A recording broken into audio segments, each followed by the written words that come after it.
thank you for joining us on platform. I'm Ruth Aguwele. It is that time again where women around the world rally behind a call to invest in women to accelerate progress. Years of meritorious service to Nigeria and humanity, and also former convener Nigeria Civil Society Situation Room. Thank you so much for joining us. And when we talk about women's issues, there's a whole lot, you know, we always want to look at as it affects women all over the world. Gender equality, empowerment, calls for that affirmative action from all sides. Now, it is another time where we get to expand the discourse, you know, raise the bar, do the advocacy. For you, this year's International Women's Day, what really is the call for you? Yes, I think when you look at the theme for this year, you know, almost like last year, yes, is about investing in women. And looking at women's economic empowerment. And in terms of the campaign is Inspire Inclusion.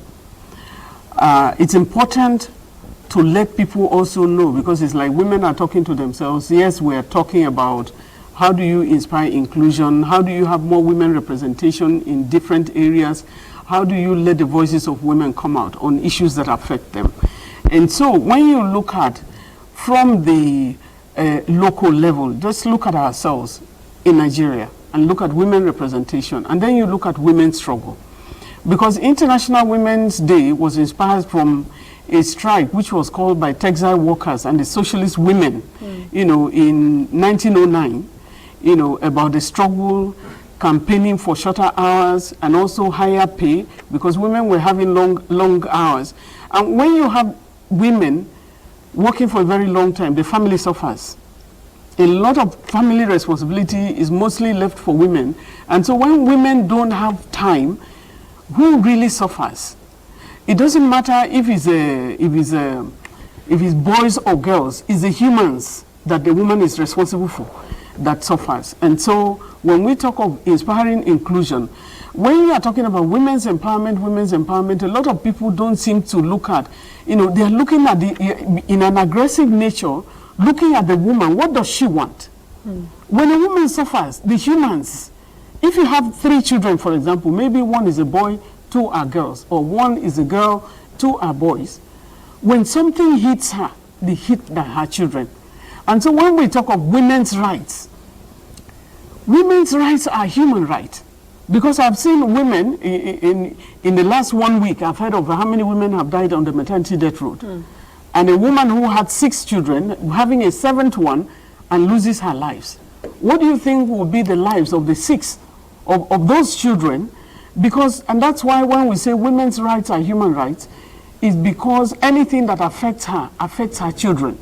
Many people who lose their mother, you know, at a very young age will tell you a story of their lives. But those who, you know, sometimes a man can even walk out of the house and leave the children for the mother. And she will look after the children, nurture those children until the day she goes. You know, until her time, you know, the children are, you know, really well resourced and everything. And then they look at their father. They start looking for their father and so on and so forth. And so a number of men activists who are women's advocates were raised by men, by women. The role of men, you can't take that away. And I particularly have interest in the theme for this year, Invest in Women, Accelerate Progress. It just clearly says that when you put an investment here, you're definitely going to see what it reaps. Let's hear from Ngozi. I'm sure she has a follow-up to that. Yeah, where I'm going to ask is, when you talk about this investment, invest in women, what do you think, which area of investment in women do you think we should be our focus?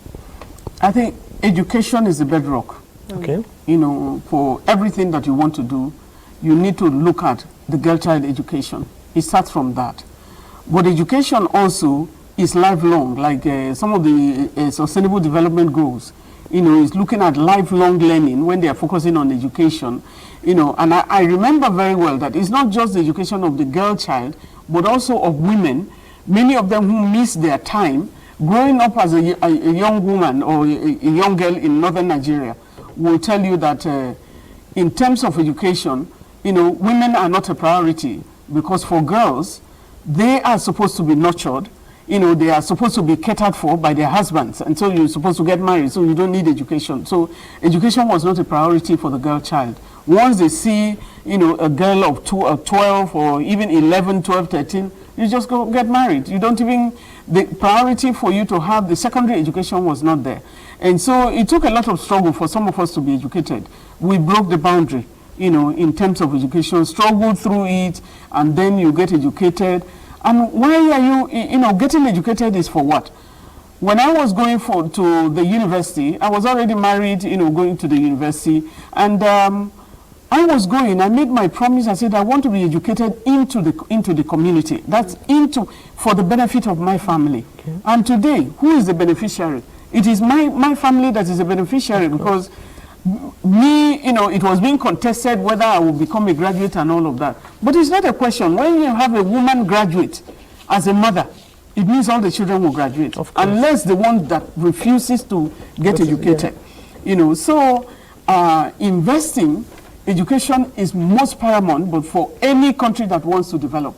But what we are faced with in Nigeria these days is a huge difficulty. When you have about 88.4 million Nigerians living below the poverty line, and that is, I'm talking of not even in the multi-dimensional, but in extreme poverty, more than 88 million. What that means is that so many, education doesn't become a priority. And when it comes to the choice of whether it's a boy child that will go to school or the girl child, they will choose. In northern Nigeria, we are struggling with educating the girl child. But in the southeast, especially in Anambra State, where my husband where my husband have a part of me, it is the boy child. Because they are also, and what they try to run away from is where we have now, when unemployment, becomes a key issue. You go and get educated, you can even go. Some people are moving from master's level to a PhD without having worked for a day in their lives, which is not what is used to do, because you don't have anything to do, you go and get more education. It doesn't pull you there.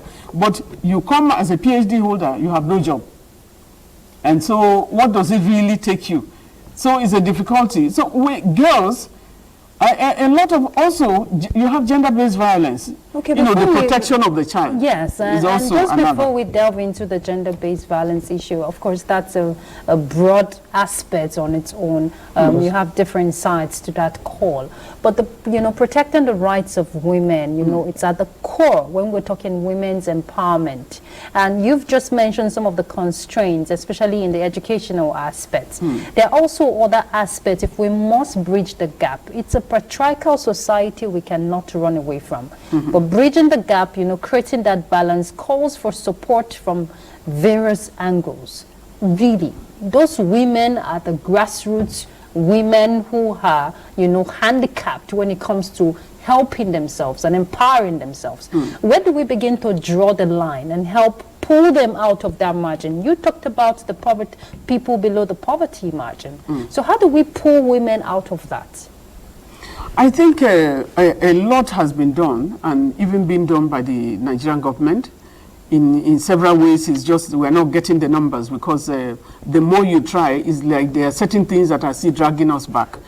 Before the National Social Investment Program, I led a team, as a governance team leader in ActionAid, I led a team to study Bolsa Familia in Brazil. And that is because we, in the civil society, or in the NGOs and development, agencies, we look at, before you suggest an alternative to the government, you have to do your research.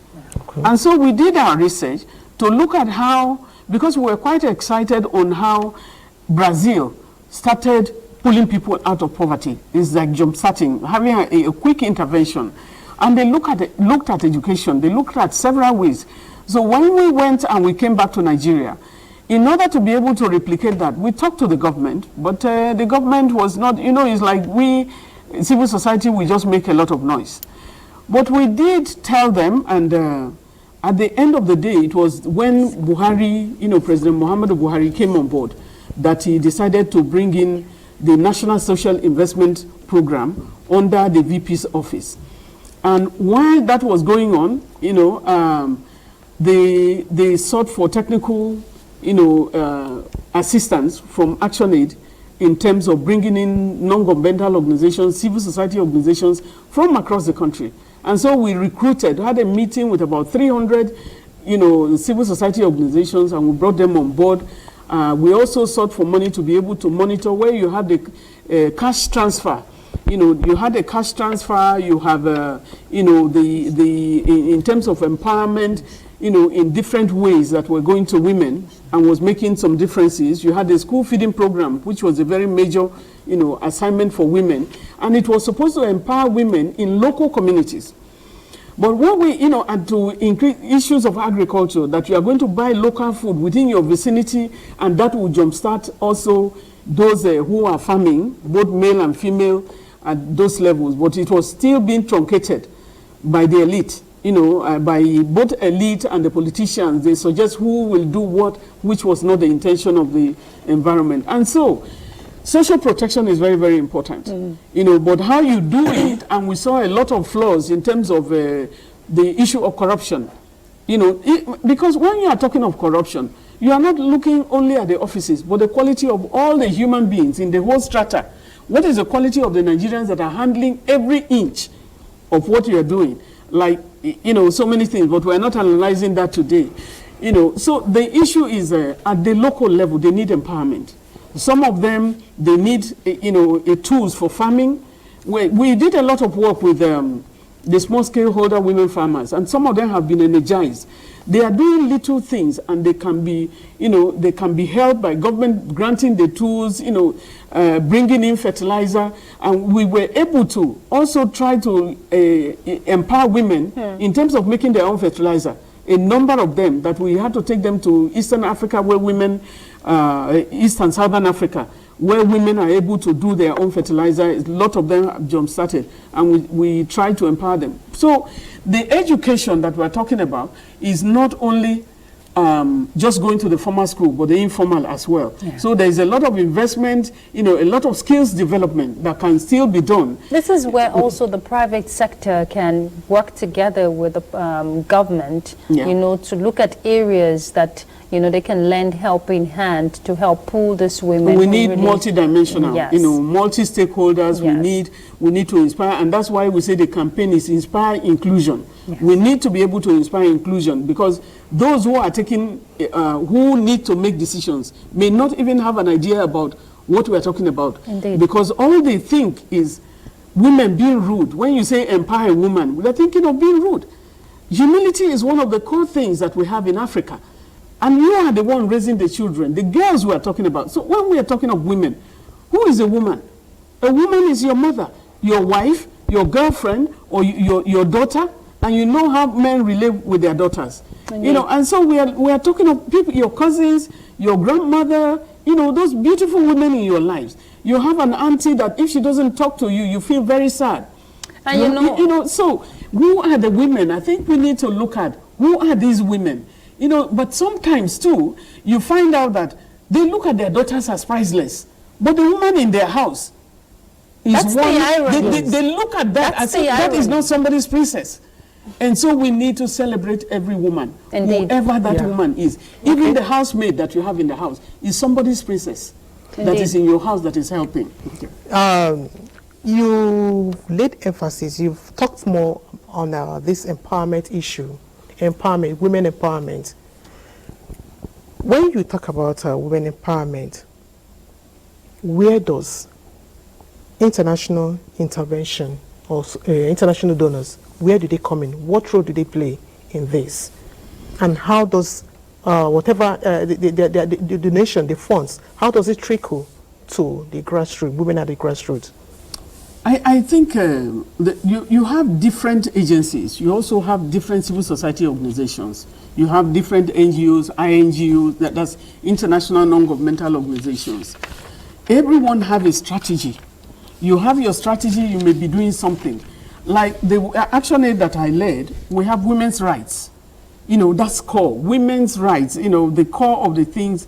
If you have 4 objectives, 3 would be for women. Promoting women's rights. Women's rights. But you have agriculture. Okay. You have to dovetail, you have health, you have education, you have, humanitarian. And what we use in terms of humanitarian, we use women-led households. Okay. No, but in some places when you go on, in terms of humanitarian and emergencies, you also have male-headed household, because maybe the man lost the wife and then is headed. But in majority of places, you have women-headed household.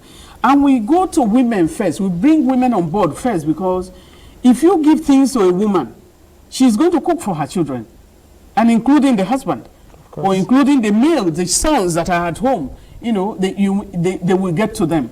But sometimes when you give to the men, it doesn't go down well that way. But a lot of improvements have shown that, it's not all the time that you have people programming on women's issues. But you do have some that are specific on women's issues. UN Women is dealing with women. Okay. They have the Development Partners Group on Gender, which I chaired and co-chaired with the UN Women and the Minister for Women Affairs. And so when you are having it at that level, it's for all donor agencies. So it's not just scattered. Okay. All donor agencies, everybody belong to that group. Those who are working on gender or on women's issues, they belong to this, so that they are able to, there is a 5-year strategy which started last year, which was launched by, the UN, not just UN Women, but also the UN resident coordinator, and the whole world saw what was brought on board. So there is a coordination. The UN is coordinating, all of the donors who are dealing with the issues of gender, to make sure that we are not duplicating issues, to make sure that we can also, look at the government, because every INGO is registered with the National Planning Commission. Okay. That means that the National Planning Commission goes to the field with you. You also surrender, a tender report, your annual report about what you are doing on women's issues. And I was particularly excited by the project that we carried out with the Global Affairs Canada. They came up with a project that was only focusing on women-led NGOs. Okay. And that made us to work with more than 150 women-led NGOs. And the donation, the funding was just going directly with them. Okay, Madam. And was specific. Yes, and we must acknowledge the roles of CSOs and other stakeholders. They've continued to reshape the agenda when it comes to women issues, especially not just for Nigeria, around the world. When you were mentioning the UN Women, I just recalled a report by the UN Women I came across, and they said, with the progress made so far, when we're talking gender equality, it will take centuries before we're going to achieve what we're clamoring for. And it's quite unfortunate if we want to look at the numbers, if we want to look at the stakes involved and all of that. Now, investing in women, accelerating, when you accelerate progress, of course. Let's look at, our own problems peculiar to Nigeria. The girl child, who is in the space of maybe a girl who wants to participate, who wants to be in the science field, a woman who wants to take a job for a man. Let's look at those areas of concern, the cultural aspects, those problems that women face, the challenges. How do we begin to address it? Where do we begin to draw the line so we have a streamlined, process? I want to, but before I mention that, I just want to address the issue of the DPGG, that's the Development Partners Group on Gender. That have, we have 4 foundations: MacArthur Foundation, FCDO, USAID, UKAIDS, there's a lot of them. But I just want you to know that they coordinate these agencies to see that a lot of doors will be open for women. There's Women, Peace and Security.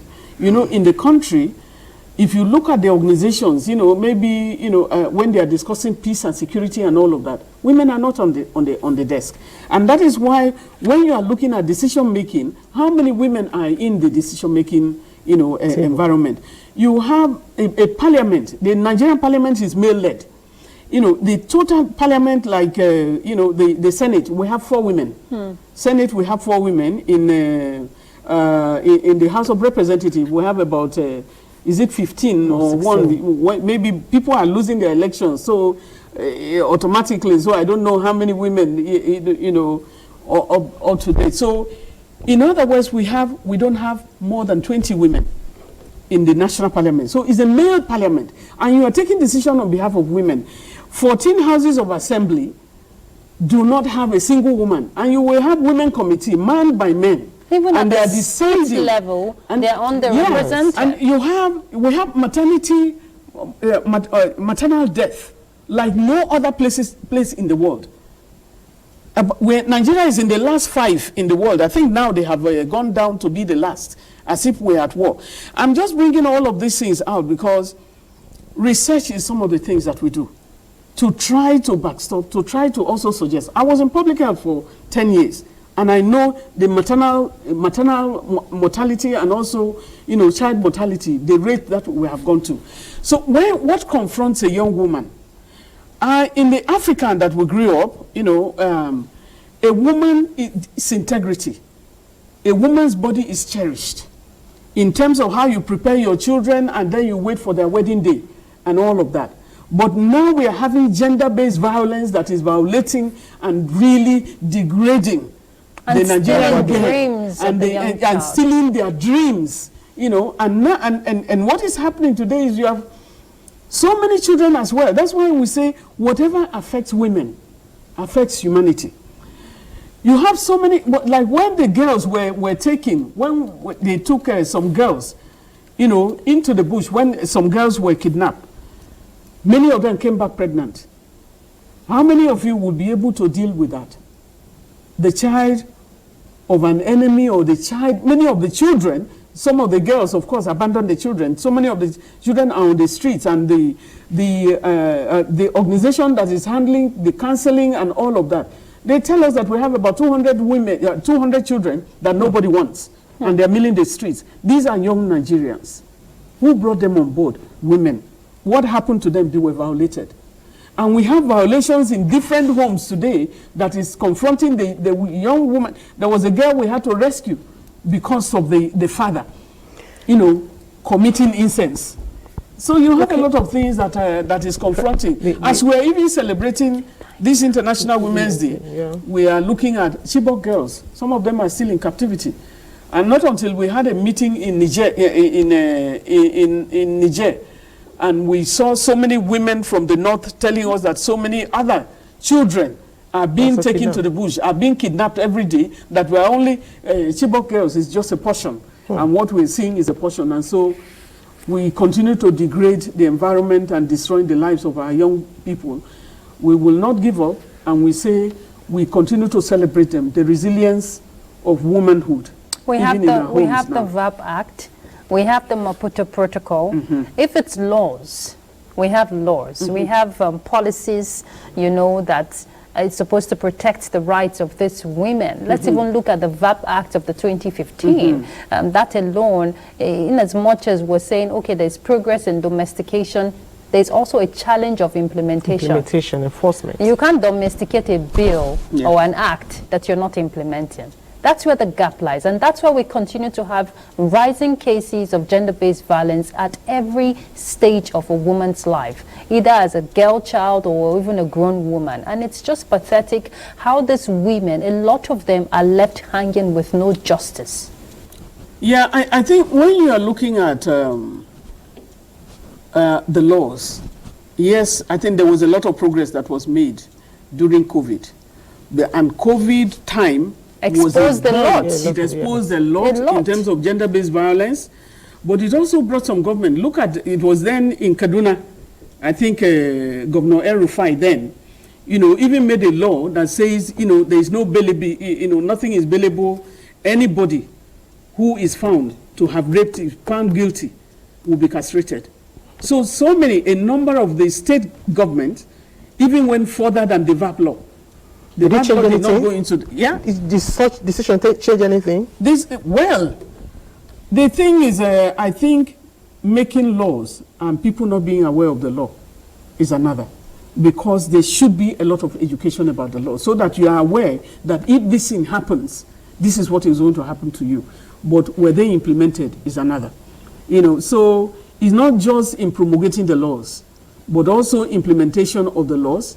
And looking at, if you are a leader in Nigeria, you need to look at every girl child as your daughter. Let me hold that thought there, Madam Okay. Obi. We have to take a break, and when we come back, you're going to tell us more how we can make the laws actually very active for the women.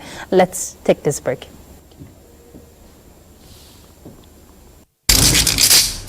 What are we doing as a nation to first of all settle our teeming populace, especially the NTA's political package with a third eye on the nation's political scene. I am Fisa Ogunfuyi. Welcome.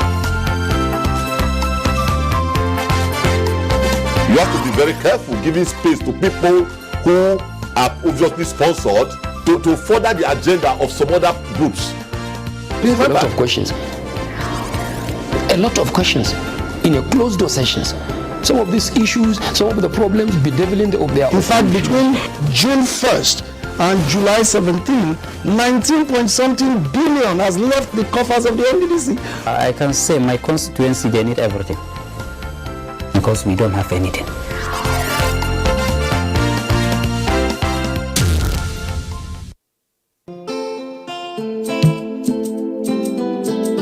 Nigeria means unity. Nigeria means freedom to me.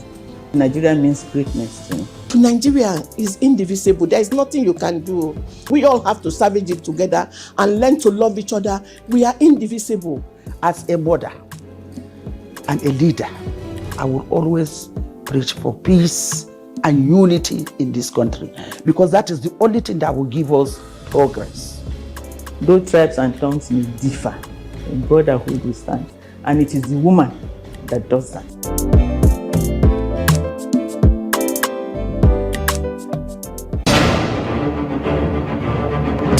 A method for digital literacy is a bot that you can use, you can interact to learn more about digital literacy.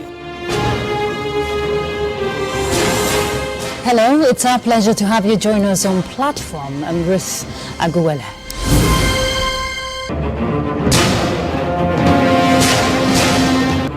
What is the yardstick for measuring everybody's moral integrity? It's critical at this point in time. How daunting has that been for the Institute in getting them abreast with all the legislative procedures? The fact remains that one training workshop is not enough.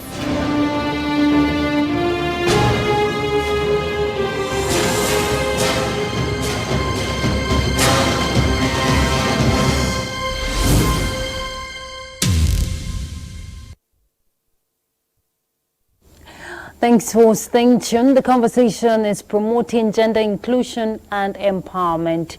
Madam Obi, before we took that break, we were just talking about the laws and how it affects women. Nigeria, if I recall, is among the early countries that ratified the Maputo Protocol. And that is one conversation that has lingered on 20 years on. And if we want to look at, what the Maputo Protocol tends to review for us, if we're looking at the policies, that tends to protect the rights and safeguard the women, there's a lot we can benefit as women if that is well implemented. And we have seen other countries, align domestication at legislative level, talking about the Maputo Protocol. Why are we lagging behind here in Nigeria? I think the problem is not in ratification, it's in domestication. Yeah. We still have the Convention on the Elimination of All Forms of Discrimination Against Women, CEDAW. The convention was ratified a long time ago, but it has not been domesticated even in Nigeria up to today. And so it's not just going out there and making pronouncements, but coming to your law. And I tell them, because we have some examples in terms of women inclusion in governance. We have some examples in Nigeria. A state can pick an example, it can be a model. Yeah. And Kwara State is a model. They have increased women participation in terms of political appointment. That's where you have about 40% in terms of representation. And we must commend the governor there, who is doing a great job. So what does it take? Does it reduce you when you include that? Because when you don't include women in decision making, you are denying yourself the quality of the decision. Because men cannot sit down and tell how it feels in the maternity room, you know, in the labor ward. Men cannot tell you that, so they cannot discuss anything that will bring something tangible. I remember a medical doctor who, after going through labor, said it is a man who wrote the book on labor, because the pain that they tell you about there is not what she experienced. But she was, you know, going through that for the very first time. Her attitude changed towards women in labor after her own labor. Because when you go to the hospital, even the nurses, they will shout, a woman in labor, that massive pain, they will shout on you and all of that. But when they go to labor, it is a different thing. So you cannot, the person who is wearing the shoe knows where it pinches, knows the pain, and the decision that will be taken to soften it will depend on who is making that decision. The content of any decision that comes out depends on who is in the boardroom, or who is in the meeting room, who is contributing. Because inclusivity, it means, you know, for women, it's not just including a woman, but a woman who who has a disability. A woman who has disability and a woman who has disability and has HIV. That's how did she get that? So we just, it's a different, you know, so inspiring inclusion means you need to bring all the voices. You need to protect. Sorry, let me interject here. Sorry, let me interject here. Sure. Yeah, when you talk about domestication, the VAT Act has been domesticated almost in all states of Nigeria. The same thing with the Child Rights Act. Yes. What is the problem?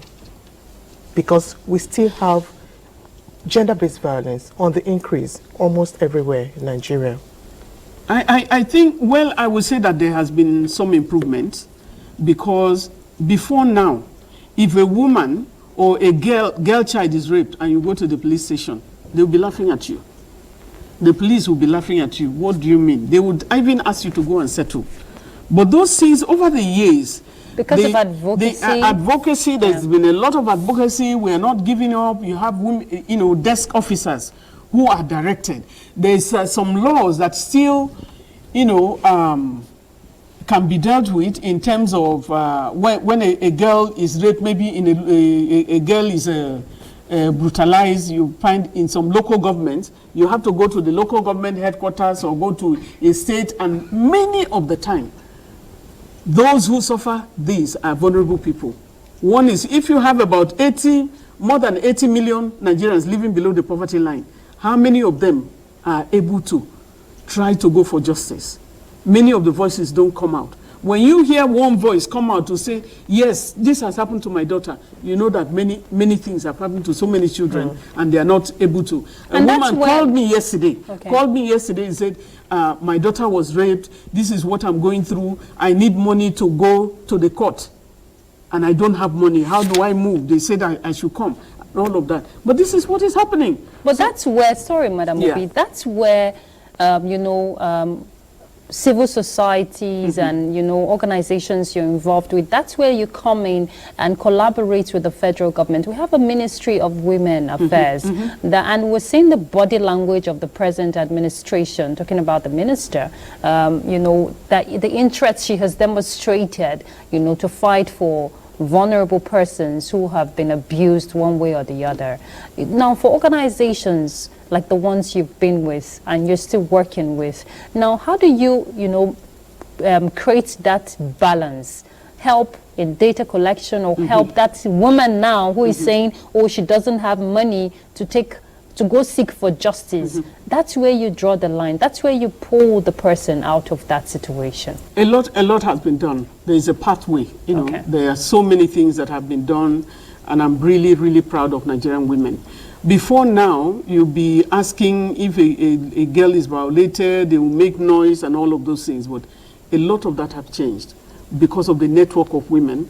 If there is a girl that is violated somewhere, now if you touch any woman, you are going to be answerable to many women in the country. Yes. And that is, if you, any because of the states, we have synergy. have FIDA, Federation of International Women Lawyers. There's RAPA too. They are in all states of the Federation. There is RAPA, there is WOTC, there is Nigerian Women in Politics, and all of that. There's so many organizations now that we're working with directly, you know, and they have come a long way. And so when we move that, because we share ideas at the Development Partners Group on Gender. If there is anything that has come up that you as an organization cannot solve, you go to the network and you pull out. You will find somebody who is interested.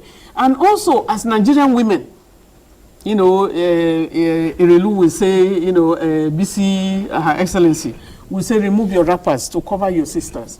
If you touch one Nigerian woman now, you touch everybody, unless we don't get the information. And if social we know media, it's in a with the help particular of state, social media again. Yes, yes. The social media, you know, the technology that we have now, we can easily pull out. You know, all we need to do is to identify, and we take it over. And we also charge women, you know, if you have resources and you're not using it, we're not using it. We need to pull a pool of funds together. You know, we have some shelter that they've been doing a great job. You know, some women lawyers use their own chambers and they have been doing a great job. FIDA is now doing, just let them know. And they have a pro bono. But access to that information, yeah, you know, reaching out, that woman was opportune to know you. There are a lot of women out there who don't even know where to go to, right? Of course. If you remember when you had Ochanya's case, when you had Ochanya's case, we mobilized women from all the country, all over the country. You know, so mobilization is a lot easier now. And so if you touch one woman, you saw what happened when that lawyer was brutalizing the wife in, is it Cross River or something like that? Help was raised. And if they cannot contain that, you know, and when you have cases in like institutions, you know, they call it extortion, you know, sex for grades and so on and so forth. Instead of leaving children, young children, you let them go to the universities and you see lecturers violating and all of that. If we get to know anyone now, we will be after that person. And so nothing is hidden anymore. There is more advocacy, but there are still some silent voices because of stigmatization. And so there is a lot of education that is needed. You know, we still have to carry out, you know, take the laws down to the communities and also make sure that the women who are educated, we are more in numbers now. And I always use you know, some challenges that at a meeting with Margaret Ekpo, when she met with us and said, what have you done for your sisters? They that were not highly educated at that time will go to the nooks and crannies of this country. And so you, as an educated woman now, what are you doing for your sisters? And I think in inspiring inclusion, we should look at our surroundings. What do you do for the other women that are around you? Yes, we want we want inclusion and all of that, but we need to build our network. The women agency need to apply itself because you go through a lot of things. Another woman is going through other things too. Yeah. How do you encourage? How do you encourage her? How do you mentor them? You know, I've mentored a lot of girls. Anyone on my path, unless you are not on my path, we mentor them, give love. God's love is just massive. All right, Ngozi, I'm sure you have a follow-up to that. Mentoring, of course, is one aspect that a lot of young girls don't have access to, and that's where I'm glad you're raising your voices and that you're raising your voice and you are in that aspect. Of course, in every aspect you find yourself, anywhere you find yourself, you mentor the younger ones because it's very important. There are a lot of people who look up to you at every stage. Many of us shout on young girls who are not even sure of themselves. You start shouting on them. That's massive. You cannot afford to shout on them because they look at you as their mentor. Yeah. They look at you as their hero. Yes. They need your love and to assure them they need to build their confidence. A lot of girls don't have confidence. Yes. A lot of people don't have self-esteem, not just girls, but girls and women. And we need to assure those on our path who don't have confidence. We need to build their confidence for them to stand strong. In that case, I think when you talk about you said something about the women synergy in fighting injustices against women. I think that was where the Minister of Men Affairs and women generally in Nigeria came in to fight against the woman who molested a young girl recently. Just recently, yes. Because and she's a lawyer. Yeah, lawyer, yes. In fact, it really showed that women, even though the culprit was a woman, they are not shielding each other. Exactly. Yes. So what can you say about that, man? I think we need to understand. It's like when you have issues of corruption against women, you say, hey, see them. You know, see what they're doing now. They're human beings as well. The quality of the person matters a lot. Yeah. And so, when there are things, if you have done things that are criminal, you know, things that are wrong, wrong is wrong, whether you're male or female. Yeah. And so, when we are talking of how to move it from one stage to the other, if a woman, so many women, you know, they have maids. I remember, you know, one woman, one celebrated case, you know, in Uganda, where each time you see a child, the child is sick. You find this child is always sick and complaining until the owner, the father of the house, did installation and was able to record what, and the way this lady slaps the child, you even throw the child to, whether you break your leg or something, mash the child and all of those things. And they were, so when the guys saw this, they couldn't believe it. So they now know why the child is always sick. And it was unbearable. And so the guy simply told the woman to leave the house. The woman left the house and went and reported to the police that this man sent her away without any, you know, money and all of that. They arrested this man, and the man said, please, can they bring his computer? It was the police that started beating this lady. Because of what he has done. In fact, when they were going to court, I said, I wish this were where I was. I was not in Nigeria at the time, but I was not also in Uganda. I said, I wish I could go to court so I can lay my hand on that woman. So what that means is that, you know, the housemaids that are being treated, and that's why I say, housemaids, you don't know who is your future. They are the younger ones. You don't know where they are going. If you have a housemaid, you should treat your housemaid like your children, like the way you treat them. Because at the end, towards the end of your life, you don't know who will sit with you. Of course.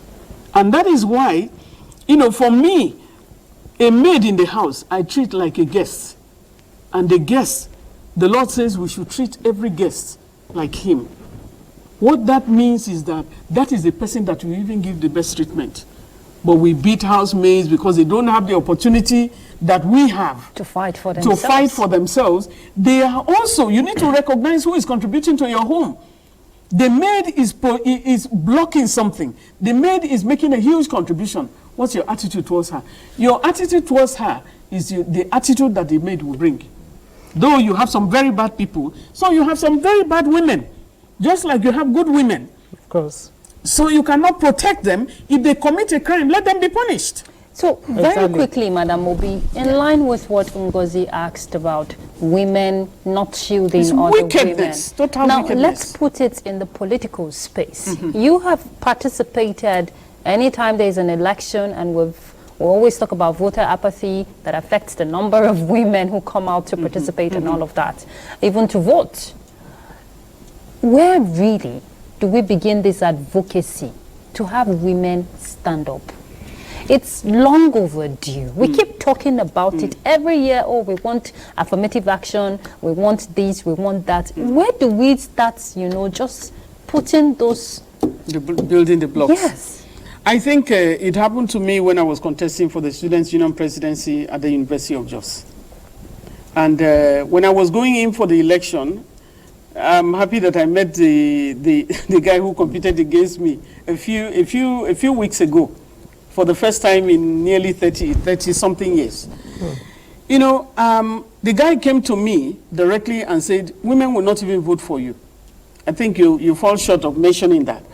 Women will not even vote for you, so where are you going to get your votes? Just go and collect the VP slot and sign it. Forget about this. Women don't go for presidency. Where did you get your idea from? And I told him to go and collect the VP, because this is the form. I have collected the form for the presidency, and I'm not backing down. You know, but he told me something. After he said studies have shown that women don't vote for women. Yeah. And so I will get the votes from women, I will get the vote from men. Where will you go? And I told him I don't have to win, but I'm going to contest. It was the first time that a female will collect a form for presidency. And I told them. So I sat down to think through it. And then I have this radio, small radio in the university. It's a big radio in the university then. And I just went and put the megaphone. I had to talk to them. You know, I now address women. In Naraguta campus, I graduated with first degree from Jos. And it's for us to say, You know, I pulled it out and I said, I heard women hate women. Do we hate women? Is this true? All I'm asking you for is to go that day and vote. Let's make a change. And I can assure you that I will not disappoint you. I'll provide the needed leadership. And I went through. A lot of my friends even told me, this is not something for women, don't go for it. The patriarchal nature that you mentioned. Yeah. And I said, okay. You know, I told them this is what I want to go for. When my friends saw that I was not joking, everybody had to turn when they saw my audacity, or is it the determination? And I went on and I won the election. I was the 3rd female Students' Union president in the country, the first in University of Jos. And I went. One of the things that we were afraid of is that you are going to be arrested, you are going to go into, and I actually was arrested. I went to jail several times. I went to detention. I was kidnapped by the federal government at the time, you know, military government then. I was kidnapped and taken by night to Jos, and from, by night from Jos to Abuja, and from Abuja to Lagos, with guns on me and all of that. But I won't change anything. If I'm given the opportunity today, I have no regrets at all, because I was standing on the side of truth. Women turned around and said, so this is what they thought about us. Women were campaigning. Even my campaign manager, we're abusing, if you don't vote for her, don't come to our hostel again, and all of that. It's a patriarchal environment. And what we are saying is, a woman can also do it. The women want to protect you because they don't want you to suffer, some of them. And some of them, because they are schooled through patriarchy, they feel a woman should not be in that position. Political meetings are also held at night, most of the time. How many men will say, okay, my wife, go? There are some men that will say, go, girl, and I'll be with it for you. But we have to build a question of trust. All the time, you don't tell the woman to go to a meeting and then you are suspecting her. She is a woman. All she needs to do, she needs to be part of the decision making for a better country. Because we are overwhelmed by several things. So building the agency is, we need a lot of political education for women and girls. We need to build more agency of women. And so all those who are spending money on women education or women's activities, we need to see the numbers in terms of how we are competing with each other, how we celebrate women. But we must not forget that we need to celebrate even the small milestones that we have been able to go through. Today, when we're growing up, very few, you can point your finger at those who are graduates. But today is a multitude of graduates. Of women who are across the country, doing so well across everywhere.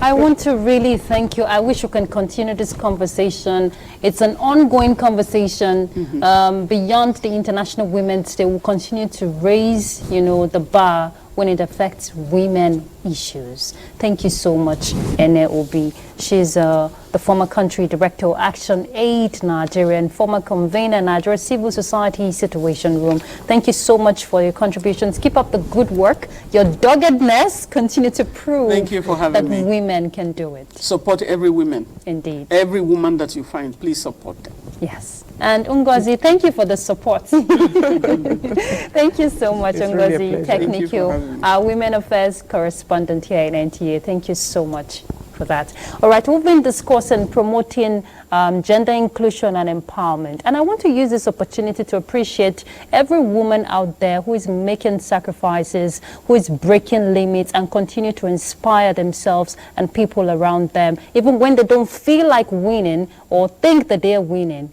Please, you're winning. And that's Platform. I'm Ruth Aguilera.